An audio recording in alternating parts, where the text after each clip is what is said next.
Welcome to the Efivos podcast, where we explore pressing issues and amplify youth voices. I'm Mariam, your host, and this podcast is recorded under the framework of the Efivos project, an initiative aimed at increasing knowledge and awareness of EU institutions, policies, and democratic procedures. In each episode, we dive into topics that matter, providing insights, discussions, and empowering the voices of the next generation. Join us as we navigate through the issues that shape our world. Let's make democracy more accessible, one conversation at a time. Today we welcome Mrs. Eleni Svoronou, Environmental Education Officer at WWF Hellas. Welcome, Mrs. Svoronou. We are very glad to have you here today with us. In today's episode, we're delving into the heart of one of the very critical issues of our time, climate change and environmental crisis. What can happen to reduce pollution? How can the youth contribute to stop climate change? How can someone be informed on recycling? What does the environment have to do according to the EU policies? Stick around as we uncover the impact that this issue has on our today's society. What motivated you to get involved with the topic of climate change since you studied a degree in philosophy? Well, a degree in philosophy and in culture and history and archaeology is directly connected to the environment. I didn't know it back then when I was a student, but then I realized that everything is connected to the environment, and especially to climate crisis. Climate crisis, as we call it, not climate change, is the most important challenge that our planet faces. Nobody can ignore it. What actions do your training programs include and who are they aimed to? In WWF Greece, in the environmental education section, we put a lot of emphasis on climate education. We call it climate education, and it is very important to introduce climate education at all ages.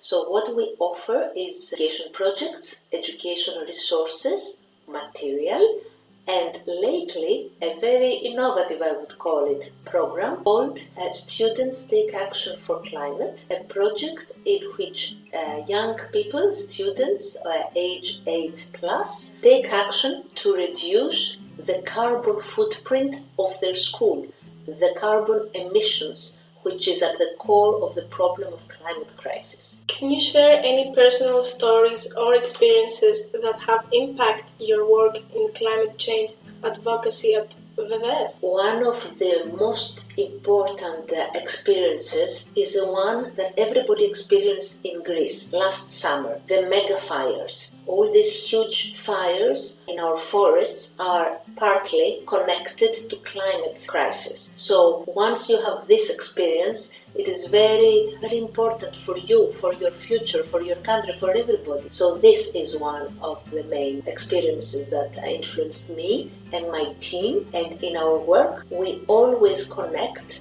forest fires, biodiversity, forests, and climate crisis. According to your WWF site, you teach about sustainable nutrition. Do you have any tips you could share with us? Yes, eat less meat. This is the main rule because meat consumption is responsible for 1/4 of the total carbon emissions of humanity. The whole food production chain of meat is responsible for a lot of carbon footprint. So this is why this simple rule, eating less meat, not deleting meat from our food altogether, but eating less, it contributes to less carbon emissions. And more fruits and vegetables. Also try to eat seasonal and local fruit and vegetables, and also try to avoid endangered species consumptions. For example, certain types of tuna, or sometimes some snacks have dolphins even you can find. So try to avoid endangered species. What are some of the biggest challenges you face in your work to address climate change? The biggest challenge is the attitude of Well, I cannot change the world. I am too small and too non-important to bring change. Frustration, it's called. Young people are reported to suffer from climate anxiety, meaning that they feel that they cannot do anything. They are just frustrated by climate crisis. So this is one major challenge we face. But I am very happy and I hope that this will change, because through this project of ours, Students Take Actions for Climate, I see many young people taking action and designing innovative solutions to reduce their school's footprint. How does WWF collaborate with the government and other organizations to draft policy changes that address the climate change? WWF takes policy work very seriously. It is a major part of our work, really.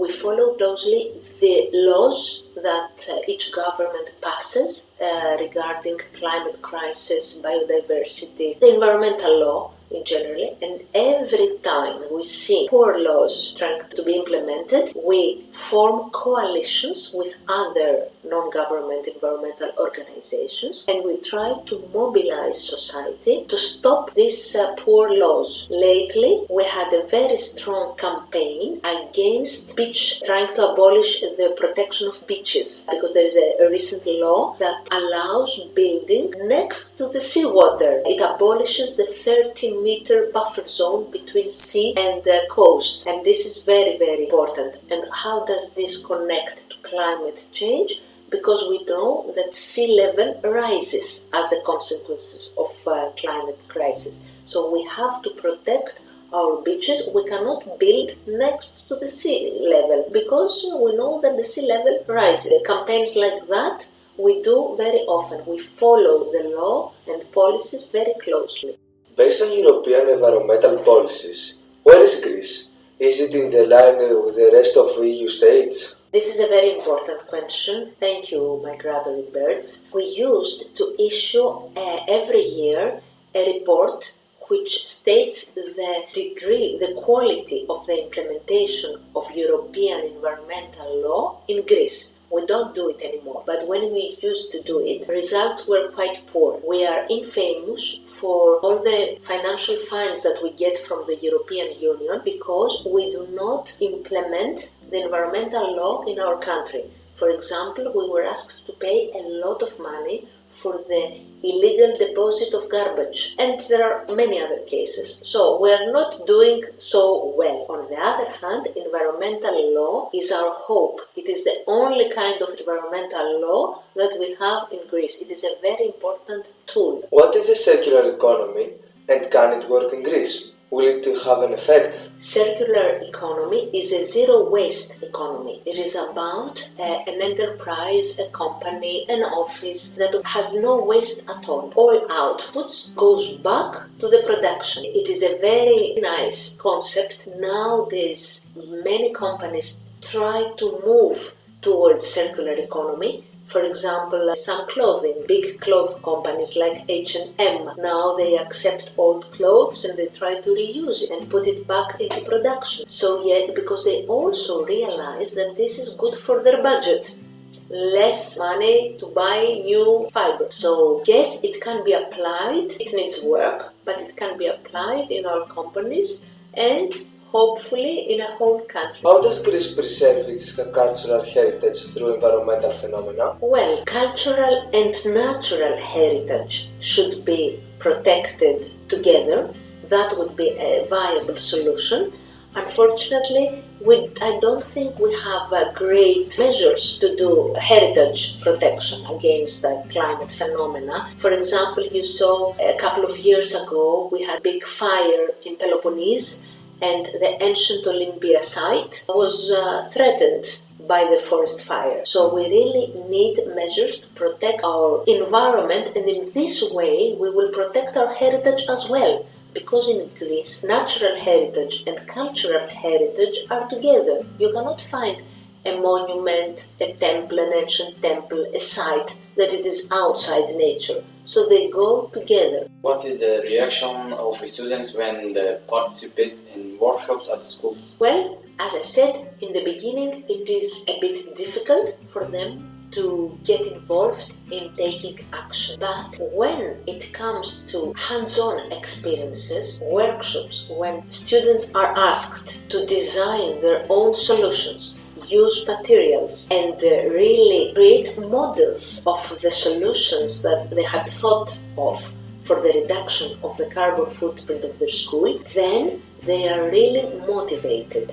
On Monday, and I invite you all, if you have time, at 10 o'clock in the morning, but we will have a recording as well, we will have the ceremony, the prize award ceremony, between 10 schools who compete for a small amount of money, seed funding, to implement their ideas to reduce carbon footprint of their school. Do you believe that EU elections and candidates play a role in EU policies? Very important question. Thank you very much. I will ask now here, I will take the opportunity to ask all of you young people who can vote in the European elections to vote. Your vote is very important. It is because Europe, as we said before, is a very important vehicle for environmental protection. Now, we in WWF, we have posed certain questions to all members of Parliament of Europe, also all candidates from the Greek political parties, to answer questions about their position about environmental issues. You can read their answers in our site and you can judge which political party is best for our environmental protection and vote for these people. What would be your next professional step? Some new project? In WWF, our next project will focus on forests and also one more on sea and the Mediterranean Sea biodiversity. These are our new plans and we hope to have the necessary resources to implement them. And we also hope to have people like you supporting us, and because our projects are not only addressed to schools, but also to organizations and youth teams like yours. So I want to emphasize that climate protection is a worldwide issue, and we are all needed from whichever country we come from, and wherever we live today or in the future, we have to work together. Thank you, dear listeners, for joining us on this insightful journey through the lens of environmental policies. Your engagement is what makes this conversation impactful. If you found today's episode enlightening, don't miss out on the other podcasts developed under the Efivos project. Each one offers a unique perspective, covering a spectrum of topics that shape our understanding the world. We value your commitment to staying informed and engaged in the discussions that matter. Remember, your voice matters, and together we can make a difference. Subscribe to the Efivos podcast and explore the knowledge waiting for you in the project's podcast series. Stay curious, stay informed, and let's continue this journey and discover it together.